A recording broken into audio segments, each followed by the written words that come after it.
ओम स्थापकाय च धर्मस्य सर्वधर्मस्वरूपिणे अवतार वरिष्ठाय रामकृष्णाय ते नमः। जननीं शारदां देवीं रामकृष्णं जगद्गुरुं पादपद्मे तयोश्रित्वा प्रणमामि मुहुर्मुहुः। नमो श्री ज्योतिराजाय विवेकानंद सूरये सच्चित् सुख स्वरूपाय स्वामिने तापहारिणे। जेहेतु एखाने महाराज आছেন परम पूज्यपाद श्रीमद स्वामी धर्मरूपानंद जी महाराज। महाराजेर संगे आमार गत 15 बछर प्राय घनिष्ठ सम्पर्क। उनी एत उच्चकोटी साधु जे आमरा खूब भाग्यवान जे आज के उनी एखाने एसेছেন बा आमरा ओनार संस्पर्श पाচ্ছি। ओनार सन्यास जीवन प्राय 50 बछरेर। 10 बछर उनी अद्वैत आश्रमे छिलेन एबं गत 40 बछर बागबाजार मायेर बाड़ी जे उद्बोधनेर प्रकाशना सेटा प्राय एका हाथे माने सामलाচ্ছেন। महाराजेर चरणे प्रणाम जानाई। डॉक्टर पिंटू शील अध्यक्ष এই কলেজের, তাকে আমার সশ্রদ্ধ অভিনন্দন জানাই। অন্যান্য যারা শিক্ষক শিক্ষিকা আছেন তাদেরকে যথাযথ সম্ভাষণ এবং ছাত্রীদের আমি যথাযথ সম্ভাষণ জানাচ্ছি। ঠাকুর মা স্বামীজির চরণে প্রণাম জানিয়ে প্রথমেই কলেজ কর্তৃপক্ষকে ধন্যবাদ জানাই যে আজকে আমাকে এখানে আসতে সুযোগ করে দেওয়ার জন্য। আজকে যে বিষয়বস্তু যে স্বামীজি ও যুব সমাজ,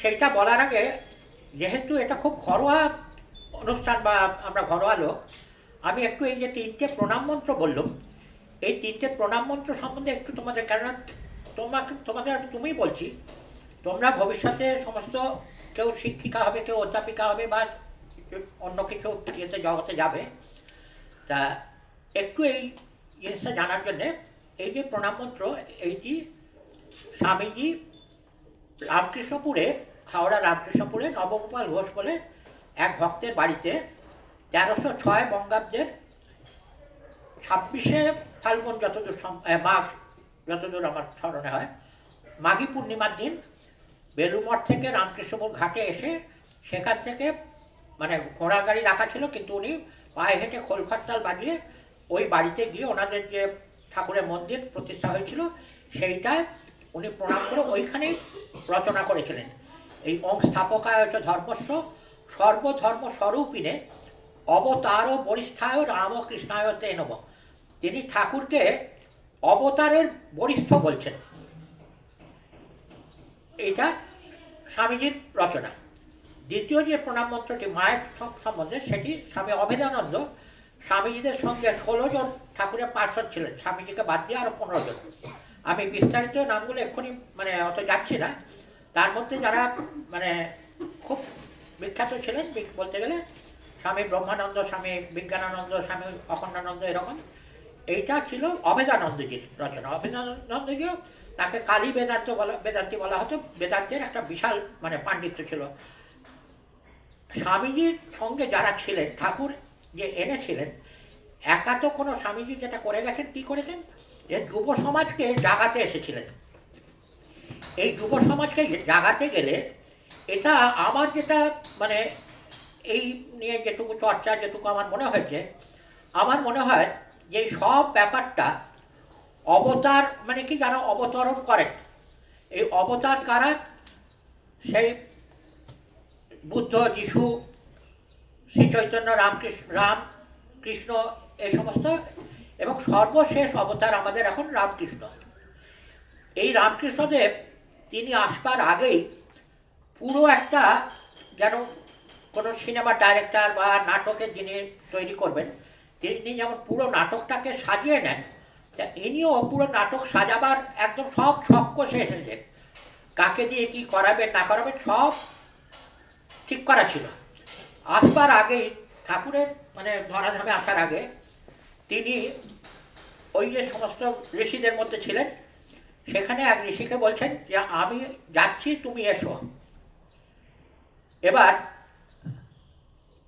তিনি তো জন্মেছিলেন কামারপুকুরে 1836 সালে। এই কামারপুকুরে ঠাকুর জন্মাবার পর তার দাদার সঙ্গে 12-13 বছর বয়সে কলকাতায় এসেছিলেন কাজ করবেন বলে। এরপরে আমরা জানি যে তার দাদা গত হওয়ার পর তিনি ঠাকুরের ওখানে মানে মা কালীর মানে ভার পান এবং তারপর দীর্ঘ সাধনা। এবার রামকৃষ্ণদেব একা তো সব কিছু করতে পারবেন না, তারও একটা ফুটবল প্লেয়ার টিম ক্যাপ্টেন করেন, গোলকিপার, সেন্টার ফরওয়ার্ড সমস্ত থাকে। এই টিমের ক্যাপ্টেন করে দিলেন উনি নরেন্দ্রনাথকে। এই নরেন্দ্রনাথকে ছোটবেলার নাম হচ্ছে বীরেশ্বর। কেন না, স্বামীজির বাবা বিশ্বনাথ দত্ত এবং মা ভুবনেশ্বরী দেবী, এনাদের পুত্র সন্তান ছিল না, কন্যা সন্তান ছিল। তা একটি যা হয় সবাই চায় যে আমার একটি ছেলে হোক। তা স্বামীজির মা ভুবনেশ্বরী দেবী অত্যন্ত মানে ধর্মশীলা এবং মানে দয়াবতী মহিলা ছিলেন। তিনি পাশের ওইখানে একটা শিব মন্দির ছিল, সেখানে শিবের কাছে প্রার্থনা করতেন যে আমাকে একটা পুত্র সন্তান দাও। এবং বেনারসে ওনার তখন তো লোকেরা সব কাশিতে গিয়ে থাকতেন, তো ওনার কোনো আত্মীয়াকে তিনি বলেছিলেন যে আমার জন্য তুমি একটু পুজো দিও যাতে আমি একটা পুত্র সন্তান পেতে পারি। এই পুত্র সন্তান 12ই জানুয়ারি 1863 উত্তর কলকাতার সিমলা অঞ্চলে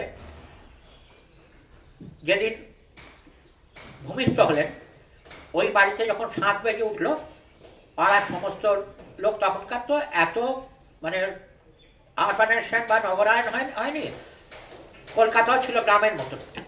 পাড়াপড়শিরা সব এসে দেখছে যে একটা মানে অত্যন্ত সুন্দর ফুটফুটে ছেলে জন্মগ্রহণ করেছে। এবার এই যে স্বামীজি প্রথম জীবনে ছিলেন বীরেশ্বর, কেননা ঠাকুরের মানে শিবের দৌড় ধরা বলতে যেটা বোঝায়, এই বীরেশ্বর এত বড় নাম উচ্চারণ করা যায় না, সেই জন্য ডাক নাম ছিল বিলে। এই বিলে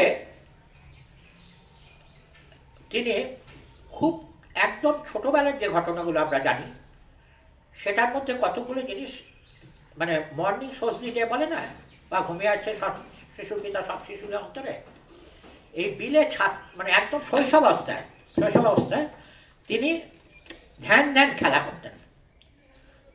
আচ্ছা, এই ধ্যান খেলার মধ্যে একদিন হচ্ছে কি, বন্ধুদের সঙ্গে ধ্যানে মগ্ন হয়ে গেছেন, সবাই চাচাচ্ছে এই বিলে পালিয়ে সাপ।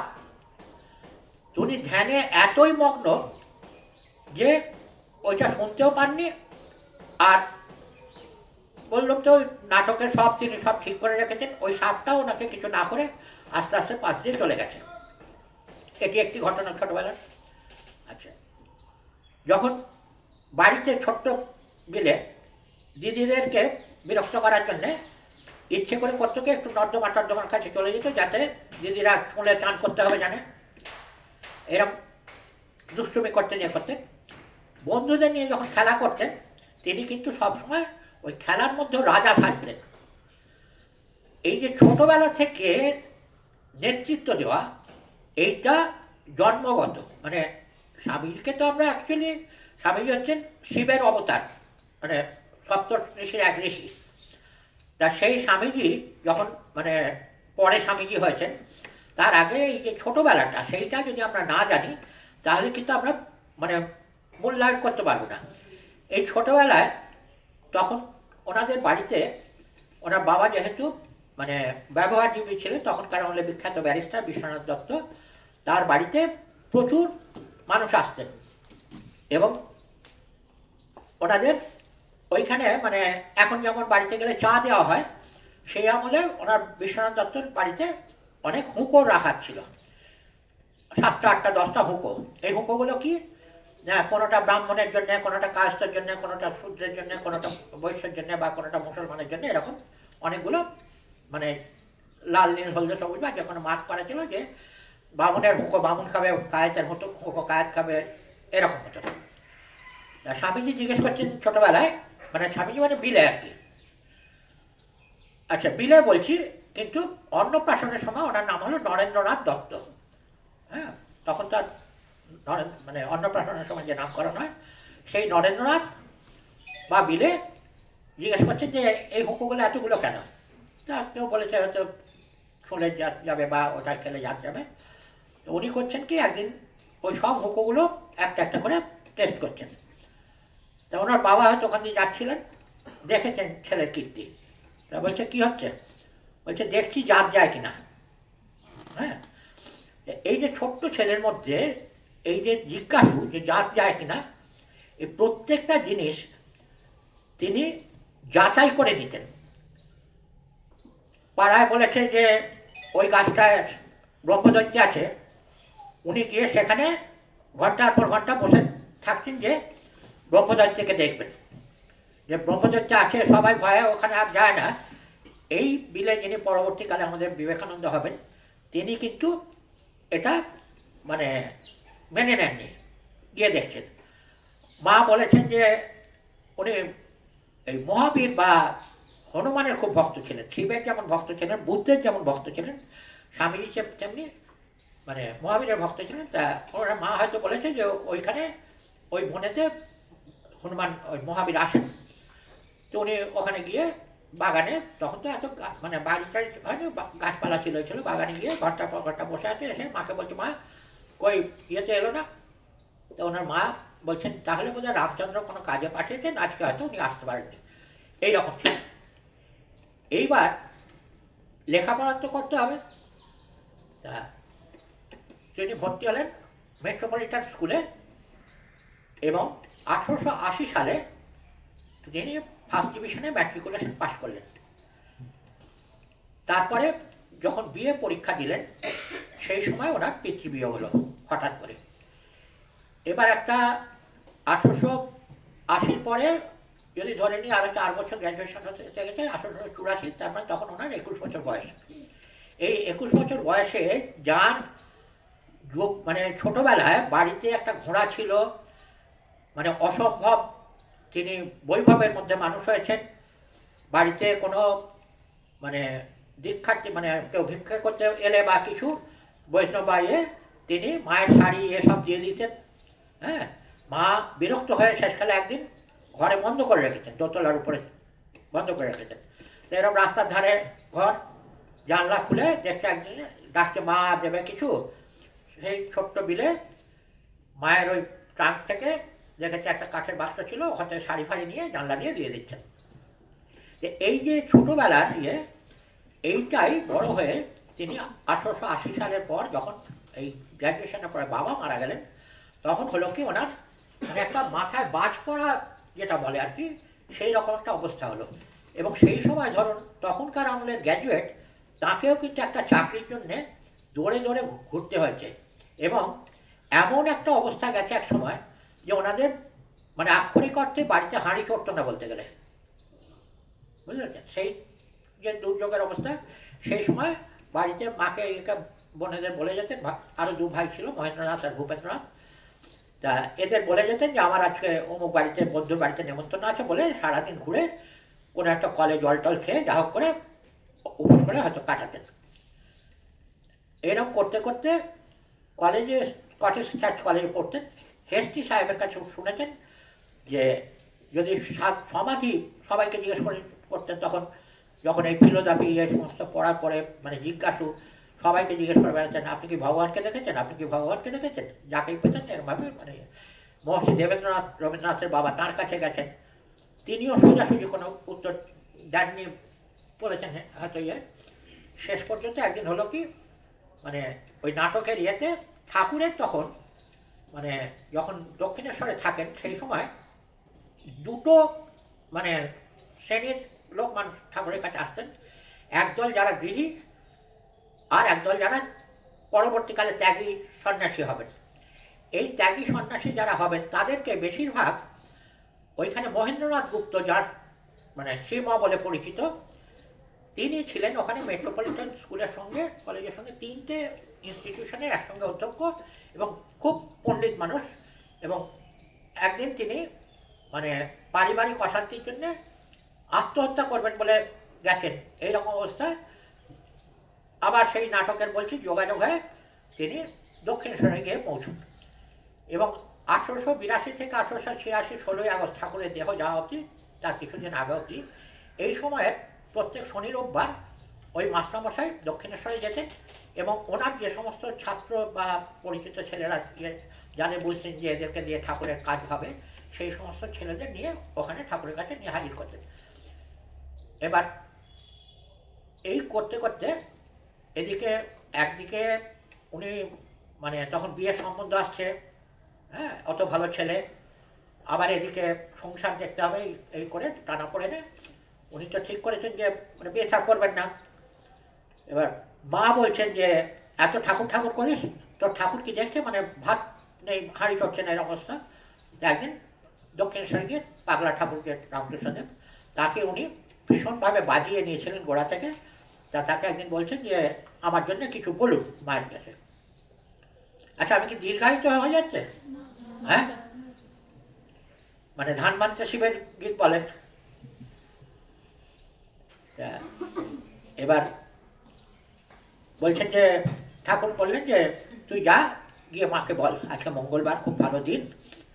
তা এবার স্বামীজি গেলেন, গিয়ে ভবতারিণীর ওই মূর্তি মঙ্গলবার রাত্রির বেলায় তার কাছে গিয়ে ঠাকুর বলে দিয়েছেন যে চাইবি টাকা করি বা তোর চাকরি টাকরি যা চাই। উনি গিয়ে চাইছেন কি, যে মা আমাকে জ্ঞান দাও, ভক্তি দাও, শ্রদ্ধা দাও। এই চাওয়ার পরে ফিরে এসেছেন। এদিকে নাটের গুরু বা নাট্যকার তিনি জিজ্ঞেস করছেন, কিরে চাইলি, কি চাইলি? বললেন, বললো যা, আবার যা। স্বামীজি আবার গেলেন, আবার দ্বিতীয়বারে সেই একই অবস্থা। বলছেন মা আমায় জ্ঞান দাও, ভক্তি দাও, শ্রদ্ধা দাও। তৃতীয়বার হলো একই অবস্থা। ঠাকুর তখন বুঝলেন, নিজেই তো ইচ্ছে করে করছেন, বললেন ঠিক আছে যা, তোদের ভাত কাপড়ের অভাব হবে না। আমি মহারাজের উপস্থিতিতে মানে দুঃসাহস দেখাচ্ছি, এর একটা কারণও আছে যে যদি কোথাও ভুল হয় তাহলে মহারাজ সংশোধন করে দেবেন। তা আমরা তো একদম মানে এই ব্যাপারে নয়, যেটুকু জানি একটু, যাতে সবাই তো মানে করবার সময় হয় না, যতটা পারা যায় একটু আলোচনা করলে শুনলে হবে কি কানে থেকে যাবে। এবার এই করতে করতে 1882, 83, 84, 85 এইসব সালগুলোয় ঠাকুরের কাছে এই গৃহী ভক্ত এবং যারা পরবর্তীকালে ত্যাগী সন্ন্যাসী হবেন, বিজ্ঞানানন্দ বা যোগানন্দ, অভেদানন্দ, এই সমস্ত এরা যেতেন। এবং ঠাকুর তখন করতেন কি, মানে যে উপদেশ দিতেন, দুটো শ্রেণী তো, একজনরা গৃহী, একজনরা মানে ত্যাগী। এই ত্যাগীদের যখন উপদেশ দিতেন তখন মানে দক্ষিণেশ্বরের ওই ঘর থেকে, ঠাকুরের ঘর থেকে আর একদম শেষ সেই মানে খিড়কি মানে মেন গেট অব্দি দেখে নিতেন যে কোনো মানে গৃহী আছে কিনা। ত্যাগীদের জন্য যে মন্ত্র দিতেন মানে উপদেশ দিতেন, সেগুলো একদম মানে স্ট্রিক্টলি, যেমন লাল বাতি জ্বালানো থাকে সেরকম স্ট্রিক্টলি কনফিডেন্সিয়াল। আর গৃহীদের কি বলতেন, যে তোমরা নিশ্চয়ই সংসার করবে, হ্যাঁ এইভাবে করবে, ওইভাবে করবে। গৃহীদের মতন, আবার ত্যাগীদের মতন করতেন। এই করতে করতে এত বকবকানি বা ইয়ের জন্য যাই হোক, বা এত লোকের মানে এত মানে ইয়ে নেওয়ার জন্য ঠাকুরের 1885 সাল নাগাদ গলায় ঘা দেখা দিল, একটু ব্যথা ব্যথা। তারপর মানে পরবর্তীকালে দেখা গেল যেটা মানে দুরারোগ্য ক্যান্সার। এই সময় ওনাকে নিয়ে আসা হলো শামপুকুর বাটিতে। শামপুকুরে আনার পরে ওখানে মানে কলকাতার যে ধুলো ইয়ে সহ্য হলো না, তখন সবাই মিলে ঠিক করে নিয়ে গেলেন কাশীপুর, যেটা এখন কাশীপুর উদ্যান বাটি। ওইখানে তৎকালীন 80 টাকা ভাড়ায় একটা বিশাল বাগান বাড়ি, ওইখানে ঠাকুরকে রাখা হয়েছিল। এবং মা শারদা তখন নিচে ঠাকুরের জন্য মানে পথ্য রান্না করতেন, এবং এই স্বামীজি, অদ্ভুতানন্দজি এরা সমস্ত মানে ঠাকুরের মানে সেই গলা দিয়ে রক্ত বেরোচ্ছে বলছে সেই সমস্ত সেবা করেছেন, এ করেছেন। এই করতে করতে 1886 সালের 1 জানুয়ারি আমরা জানি যে সেই দিন ঠাকুর সেই কাঞ্চা পাইয়ে পড়ে নেমে এসে অভয় দিয়েছিলেন যে তোমাদের চৈতন্য হোক, যেটাকে এখন আমরা মানে কল্পতরু দিবস বলি, 1 জানুয়ারি। এরপরে 1886 সালের 16 আগস্ট ঠাকুরের দেহত্যাগ। এই যে ঠাকুরের দেহত্যাগ হলো, এরপরে হলো কি মানে ক্যাপ্টেন চলে গেলেন যিনি এতদিন চালাচ্ছিলেন। তখন যাবার আগে কিন্তু উনি ওনার ওয়ারিস যেটা বলে, যেমন বাবা তার ছেলেকে সম্পত্তি বুঝিয়ে দিয়ে যায় বা হিসাব থেকে বুঝিয়ে দিয়ে যায়, তেমনি দেহ যাওয়ার আগে ঠাকুর লিখে দিলেন নরেন শিক্ষে দিবে। এবার ওনাকে বলে দিলেন যে তোকে ভাত দিয়ে গেলাম, তুই এদের দেখবি। মানে এই যে রামকৃষ্ণ পরিমণ্ডল, এর ক্যাপ্টেনশিপটা ঠাকুর করে দিলেন নরেন্দ্রনাথকে, এবং ঠাকুর এদেরকে সবাইকে গেরুয়া দিয়েছিলেন জানেন।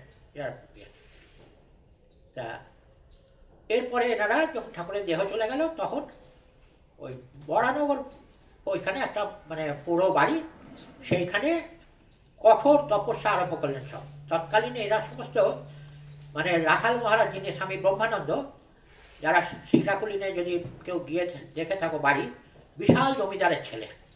আচ্ছা, স্বামী বিবেকানন্দ একটা বিশাল পরিবারেরই। এরকম মানে অদ্ভুতানন্দজি ছাড়া প্রায় প্রত্যেকে মানে বিশাল বিশাল মানে ইচ্ছে করলে তারা অনেক কিছু জীবনে করতে পারত। সেই সমস্ত ত্যাগী সন্ন্যাসীরা এলেন, এসে এবার এনারা দেশ যদি না দেখেন হেঁটে তারা মানে পরিব্রাজক হিসেবে বেরিয়ে পড়লেন। স্বামীজি এই সময় সারা ভারত, সেই কাশ্মীর থেকে কন্যাকুমারী হেঁটে মানে দেশকে জানলেন, দেশের মানুষকে জানলেন। কন্যাকুমারীতে গিয়ে তখন মাদ্রাজে স্বামীজির খুব ভক্ত ছিল, কিছু ক্ষেত্রীর মহারাজা একটা সব ছিলেন, অনেক রাজা রাজা, আবার একদম দরিদ্র মানুষ, সবাই স্বামীজিকে খুব মানে যেখানেই গেছেন তার বক্তৃতা বা ইয়েতে বিহ্বল হয়েছেন। এই সময় স্বামীজি যারা কন্যাকুমারীকে গেছেন, জানি না কেউ মানে কজন গেছেন, কন্যাকুমারীকা যে ভারতের শেষ সেইখান থেকে একটা পাথর আছে যে অবধি অনেকটা দূর, স্বামীজি ওইখানে সাঁতার কেটে গিয়েছিলেন, এবং ওইখানে ওই পাথরের উপর তিনি ভারতবর্ষের যে দুঃখ দারিদ্র সেইটা কী করে নিরসন হবে তার জন্য ওইখানে বসে তপস্যা করেছিলেন, এবং ওইখান থেকেই মানে আদেশ পেয়েছিলেন। এবার এসে তখন 1893 সালে সেই সময় আমেরিকাতে ধর্ম সম্মেলন হবে, বিশ্ব ধর্ম মহাসম্মেলন। তা স্বামীজি মানে ওখানে যেতে মনস্থ করছেন, সেই জন্যে মাদ্রাজের যে শিষ্যরা তারা 500 টাকা চাঁদা তুলেছিলেন তখনকার বলে। তাই 500 টাকা চাঁদা তোলার পরে স্বামীজির কি মনে হলো যে ঠাকুরের বা আদেশ না পেলে, ভগবানের আদেশ না পেলে তিনি আমেরিকা যাবেন না, বলে ওই টাকা বললেন গরিবদের মধ্যে বিলিয়ে দাও।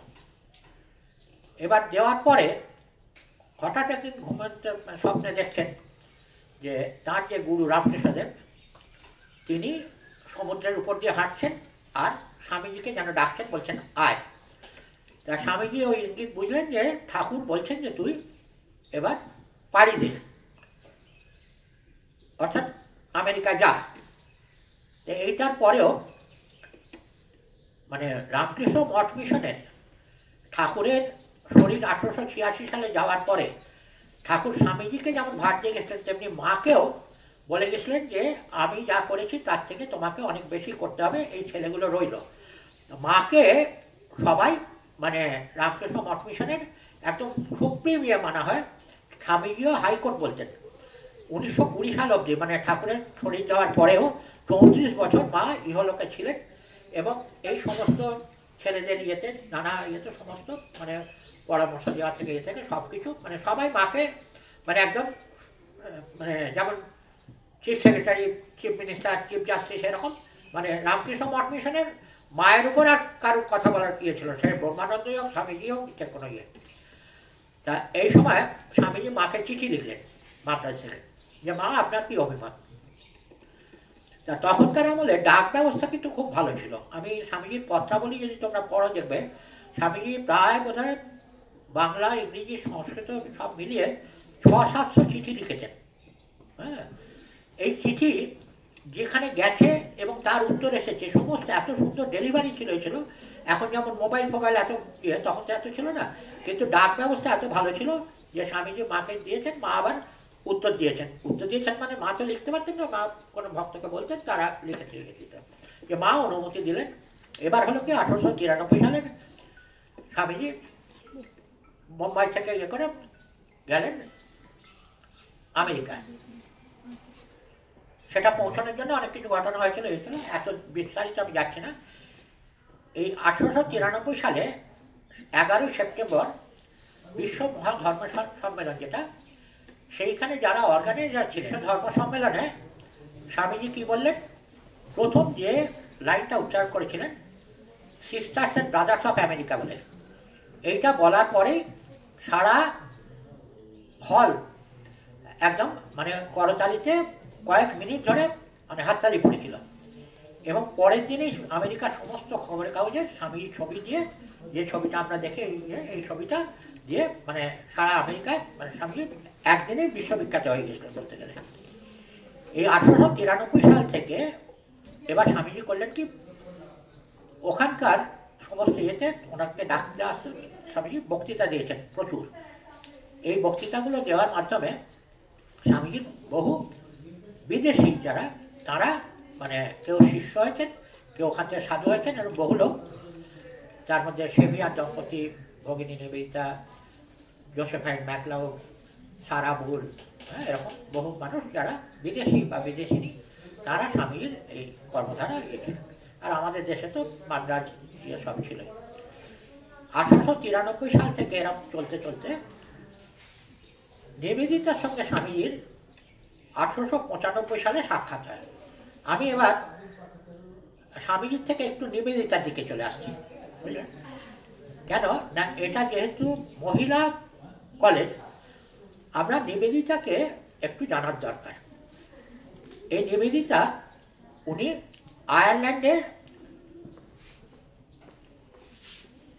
টাইরন প্রদেশে ডানগানান বলে জায়গায় উনি জন্মগ্রহণ করেন 1867 সালের 28 অক্টোবর সম্ভবত।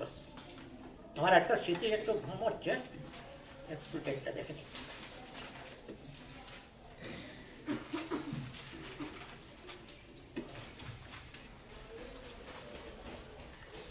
1867 সালে 28 অক্টোবর। ওনার বাবার নাম ছিল স্যামুয়েল নোবেল, আর মা মেরি ইসাবেল হ্যামিল্টন। নিবেদিতার সঙ্গে স্বামীজির প্রথম সাক্ষাৎ হয় 10ই নভেম্বর 1895। ওখানে ইসাবেল বলে একজন মহিলা ছিলেন, যার বাড়িতে মানে এরকম ঘরোয়া অনুষ্ঠান হতে হতো। সেইখানে স্বামীজির বক্তৃতা শুনে নিবেদিতা প্রথম দিন শুনলেন। নিবেদিতাও তখন স্বামীজি যেমন এই মানে ভগবান দেখেছেন করে বেড়াতেন, নিবেদিতাও তার মানে দুদিকেই, মায়ের বাবা এবং বাবার বাবা, এই দুদিক থেকেই তার একটা আধ্যাত্মিক পরিমণ্ডল ছিল, এবং তিনিও এই সমস্ত জানার জন্য আগ্রহী ছিলেন। তা তিনিও উত্তর পাচ্ছিলেন না। এই করে আস্তে আস্তে স্বামীজির সঙ্গে যখন মানে সাক্ষাৎ হলো, এরপরে প্রায় মানে 1895 থেকে আর 98-এর 11 মার্চ 28 জানুয়ারি তিনি কলকাতা আসেন খিদিরপুর ডকে। এই যে সময়টা, এর মধ্যে স্বামীজি কিন্তু নিবেদিতাকে ভীষণভাবে তৈরি করেছেন মানে কি, যে ভারতবর্ষ সম্বন্ধে যাতে ওনার সম্যক ধারণা জন্মায়। এবং আসার আগে বারবার করে মানে যেমন এখানকার কৃষ্টি, এখানকার সভ্যতা মানে জানিয়েছেন, তেমনি এখানকার যে অসুবিধে, কুসংস্কার, এখানকার যে প্রাকৃতিক মানে অসুবিধে, সেইগুলো সমস্ত জানিয়েছেন। জানানোর পরেও বলছেন, কিন্তু এত সত্ত্বেও তুমি যদি এখানে আসতে চাও, তুমি জানবে আমি সবসময় তোমার সঙ্গে আছি। এই করে উনি তো এলেন, এসে প্রথম ৪৯ নম্বর পার্ক স্ট্রিটে কিছুদিন ছিলেন। তারপরে উনি ওই দক্ষিণেশ্বরে প্রথম আসেন ২৭শে ফেব্রুয়ারি। ২৭শে ফেব্রুয়ারি দক্ষিণেশ্বরে আসেন, কিন্তু বিদেশিনী বলে ওনাকে মন্দিরে ঢুকতে দেওয়া হয়নি। উনি বাইরে ইয়ে সমস্ত দেখে, এবং ওখানে গোপাল মা যিনি অঘরমণি দেবী ওনার সঙ্গে সাক্ষাৎ হয়, এবং এই অঘরমণি দেবীকে নিবেদিতা মায়ের মতন শেষ জীবন অবধি মানে সেবা করেছেন, দেখেছেন, ইয়ে করেছেন। ১১ই মার্চ ১৮৯৮ নিবেদিতাকে দিয়ে স্বামীজি স্টার থিয়েটারে একটা বক্তৃতা করেন, যাতে পরিচিতি হয়। নিবেদিতার ডায়েরিতে লেখা আছে ১৭ই মার্চ ১৮৯৮, এই দিনটা উনি লিখেছেন day of days. Day of days মানে কি, এইটা ওনার জীবনে একটা মানে স্মরণীয় দিন, এই জন্য যে ওই দিন জোসেফাইন ম্যাকলাউড এবং সারা বুলের সঙ্গে নিবেদিতারা তিনজন স্বামীজি মায়ের বাড়িতে, যে মানে মা তখন মায়ের বাড়ি তখনই, এখন যেটা হয়নি, বোসপাড়া লেনে মা তখন থাকতেন, সেই বাড়িতে নিবেদিতার কাছে স্বামীজি, এই মায়ের কাছে স্বামীজি নিয়ে এসেছেন। এবং স্বামীজির একটা মনে একটু সন্দেহ ছিল যে মা তখনকার আমলের মানে ব্রাহ্মণের বিধবা, তিনি এই বিদেশিনীদের কতটা মানে নিতে পারবেন। কিন্তু স্বামীজি আশ্চর্য হয়ে গেলেন, এবং ওনার সঙ্গে যে অন্য গুরু ভাইরা ছিলেন, যে মা যদিও ওনাদের ভাষা বুঝতেন না কিছু না, কিন্তু একদম প্রথম দেখাতে যেন মেয়ে মায়ের কাছে এলে যেরকম হয়, নিবেদিতা প্রথম দেখাতেই মা ওনাকে খুকি বললেন, এবং নিবেদিতাও মায়ের জন্যে মানে একটা আসন পেতে দেবেন তার জন্য মানে একদম ধন্য হয়ে যেতেন, এত মাকে মানে ভালোবাসতেন। যাই হোক, এবার হলো কি, স্বামীজি যেটার জন্য নিবেদিতাকে এনেছিলেন, যে উনি আসবার আগে একটা চিঠিতে লিখেছিলেন যে ভারতবর্ষ এখন সেই রকম নারীর জন্ম দিতে পারছে না। এটা চিঠিটা লিখেছিলেন হচ্ছে ২৯শে জুলাই ১৮৯৭, যে ভারতবর্ষ এখন সেই রকম নারীর জন্ম দিতে পারছে না, যার জন্য আমাদের ধার করতে হচ্ছে। তা নিবেদিতাকে বলেছিলেন তোমাকে কেন পছন্দ, যে তোমার মধ্যে কেল্টিক রক্ত আছে এবং তুমি সিংহিনী, এই সিংহিনী কথাটা উচ্চারণ করেছিলেন, করে বলছেন যে তুমি আসবে, কিন্তু জানবে যে তুমি কারোর উপর ভরসা করে আসবে না, তোমাকে নিজের পায়ে দাঁড়াতে হবে, নিজে সব কিছু করতে হবে। এবার ওই চিঠিতেই বলছেন, যেটা আমি আগে বলছিলাম, এত সত্ত্বেও তুমি জানবে যে তোমার এখানে তুমি যদি কাজ করতে চাও, আমি আমার সাধ্য মতো তোমার পাশে থাকবো। এইবার নিবেদিতা যে মানে এখানে আসার আগে ১৮ বছর বয়স থেকে উনি ওখানে কিন্ডার গার্ডেন স্কুল, যেটা বাচ্চাদের শিক্ষার জন্য, ওখানে কিন্তু মানে উনি বিখ্যাত ছিলেন, মানে কাজকর্ম করেছেন, ওনার নিজস্ব একটা স্কুল করেছিলেন, এবং মানে তখন বিভিন্ন জার্নালে প্রচুর লেখালেখি করতেন, এ করতেন। এই নিবেদিতাকে দিয়ে স্বামীজি মায়ের কাছে দেখা হলো ১৭ই মার্চ। ২৫শে মার্চ স্বামীজি নিবেদিতাকে গেরুয়া দিয়ে দীক্ষা দিলেন। তার আগে উনি ছিলেন miss Margaret Elizabeth Nobel, Swamiji Margot বলে ডাকতেন। এই দীক্ষার পরে ওনার নাম হলো নিবেদিতা, আমরা যেটা ভগিনী নিবেদিতা বলি, রবীন্দ্রনাথ ওনাকে বলেছেন লোকমাতা নিবেদিতা। কেন নিবেদিতাকে আমাদের জানা দরকার, নেতাজি বলছেন যে আমি ভারতবর্ষকে জেনেছি স্বামীজিকে পড়ে, আর স্বামীজিকে জেনেছি নিবেদিতাকে পড়ে, নেতাজির মতো লোক। এবার ১৩ই নভেম্বর, এই তার আগে ২৫শে মার্চের দীক্ষার পরে স্বামীজি নিবেদিতাকে আরও দেশটা দেখানোর জন্য ওনাকে নিয়ে উত্তর ভারত এবং ওইদিকে সমস্ত বেরিয়ে এসেছিলেন। ওনাকে নিয়ে যাওয়ার আগে বলেছিলেন যে তুমি যা আছো তোমাকে তার ২০ গুণ করে দেবো, হ্যাঁ, আই উইল মেক ইউ 20, এরকম বলে, মানে সঙ্গে নিয়ে জোসেফাইন ম্যাকলাউড, সারাবুল, নিবেদিতা তারা দেশ দেখেন।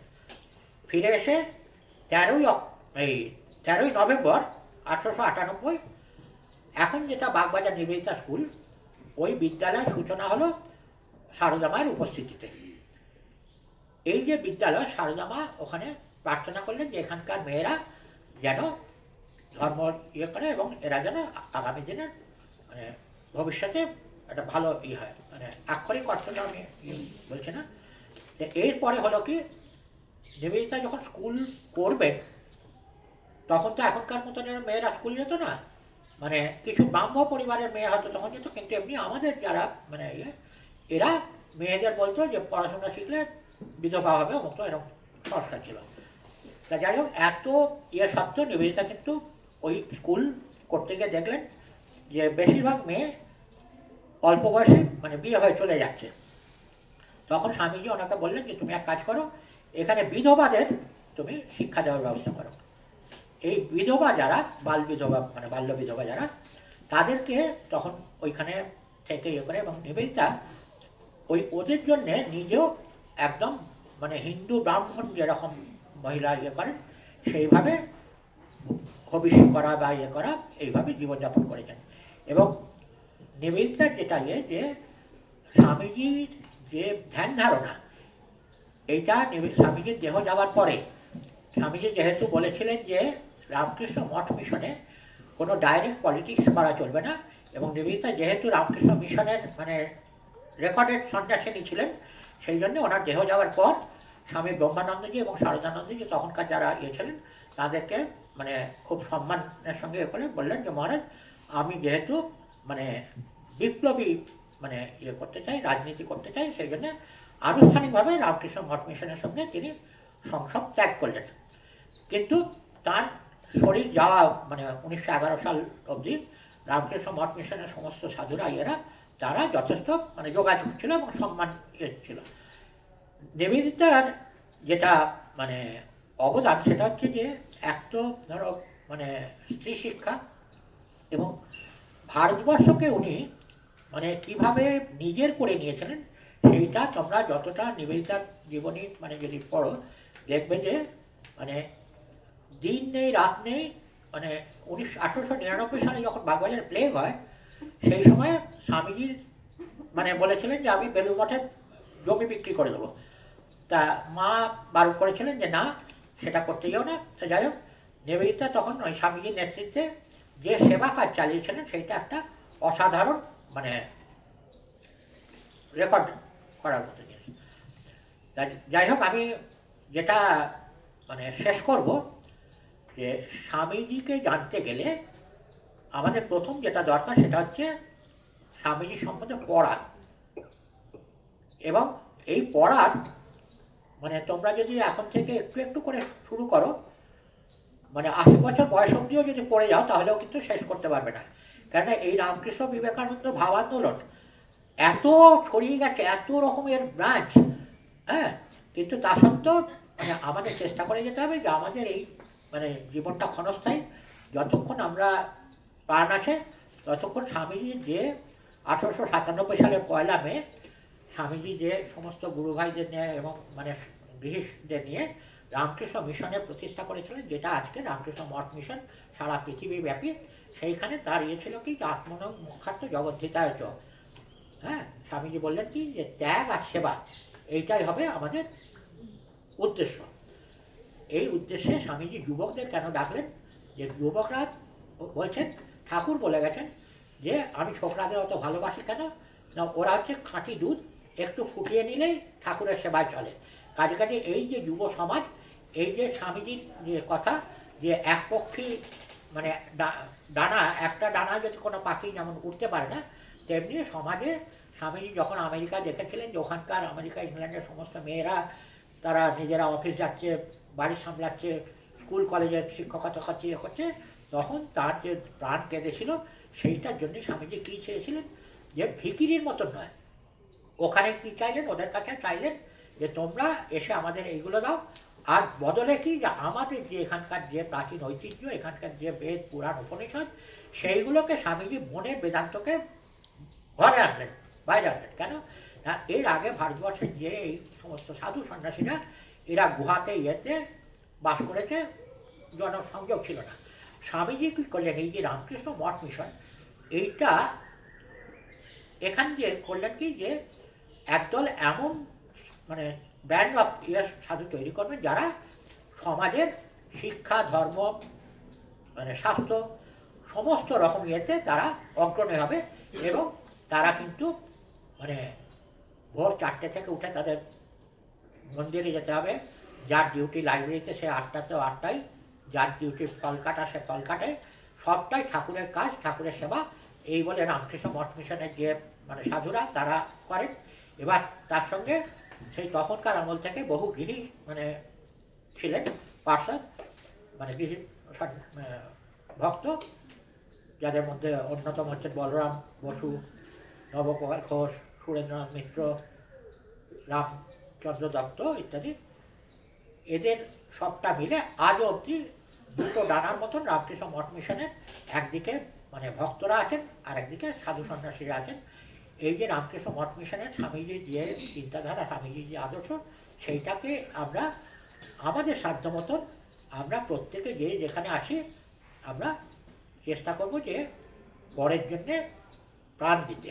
স্বামীজি বলছেন যে হে ভারত, ভুলিও না তোমার নারী জাতির আদর্শ, সীতা সাবিত্রী দময়ন্তী, হ্যাঁ, অজ্ঞ ভারতবাসী, মূর্খ ভারতবাসী, চন্ডাল ভারতবাসী তোমার ভাই, হ্যাঁ, তুমিও কতিমাত্র বস্ত্রাবৃত হইয়া বলো হে জগন্নাথ, এরকম ইয়ে। এই যে ব্যাপারটা স্বামীজি যে 39 বছর 5 মাস 24 দিনে যে দিয়ে গেছেন, স্বামীজি নিজেই বলেছেন যে আগামী 1500 বছর এটা চলবে। কাজে কাজে আমরা যতটা পারি এই ভাবধারা যতটা আমরা নিতে পারবো, ওনাদের তো কিছু হবে না, আমরা নিজেরা নিজেদের একটু সমৃদ্ধ করতে পারবো। আমি আবার মহারাজকে মানে মহারাজের কাছে ক্ষমা চাই নিচ্ছি যে এতক্ষণ বক বক করার জন্যে, আপনাদের কাছেও এতক্ষণ ধৈর্য ধরে শোনার জন্য ধন্যবাদ জানিয়ে শেষ করতে।